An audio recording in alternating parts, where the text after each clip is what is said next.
Hello tout le monde, je suis Amandine Liard et je vais vous partager 3 livres coup de cœur que je vois comme de vrais outils pour notre quotidien. Le premier, c'est déjà maintenant qu'on se quitte, d'Anna Luntzer. Chaque année, 200 000 femmes sont confrontées à une fausse couche. Ça correspond à une grossesse sur 4. C'est un chiffre qui est énorme. Et pourtant, quand la dessinatrice Anna Luntzer y est malheureusement confrontée, elle a beaucoup de mal à trouver des ressources sur le sujet. Pour elle, c'est la preuve que le tabou continue d'exister autour de la fausse couche et c'est ce qui la pousse à créer le roman graphique C'est déjà maintenant qu'on se quitte. C'est un livre outil qui parle d'amour, de perte, de guérison et qui s'adresse à tout le monde. Je ne peux que vous inviter à le découvrir. On continue avec Des ronds dans l'eau de Morgane Alves. Joséphine a la trentaine, elle est bien dans ses baskets et dans sa vie, jusqu'au jour où tout bascule. D'abord, il y a l'annonce surprise de sa grossesse, Joséphine qui attend impatiemment de pouvoir l'annoncer à son mari, qui est en déplacement pour le week-end, elle qui se demande comment il va réagir, ce qu'il va pouvoir dire. Malheureusement, ces réponses, Joséphine ne les aura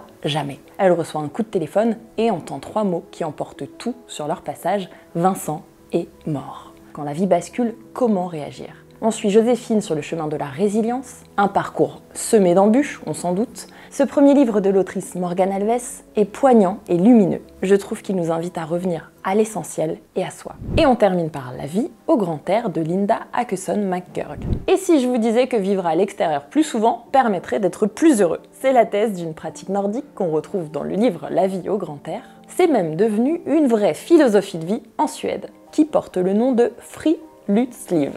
La promesse c'est de nous faire ralentir et de nous aider à lutter contre le stress ou encore les troubles anxieux par exemple, en s'appropriant le plus souvent possible l'espace extérieur, et ça peut être par la pratique de différentes formes de balades par exemple, qu'on peut même exploiter dans le monde du travail. C'est un livre hyper riche qui mêle théorie et pratique, dans lequel vous pouvez picorer ce qui vous intéresse pour se reconnecter à la nature et à soi. Moi, ça m'a permis de changer mon regard sur le froid et le mauvais temps, et c'était pas gagné. Et comme le dit ce proverbe nordique, il n'y a pas de mauvais temps, il n'y a que de mauvais vêtements.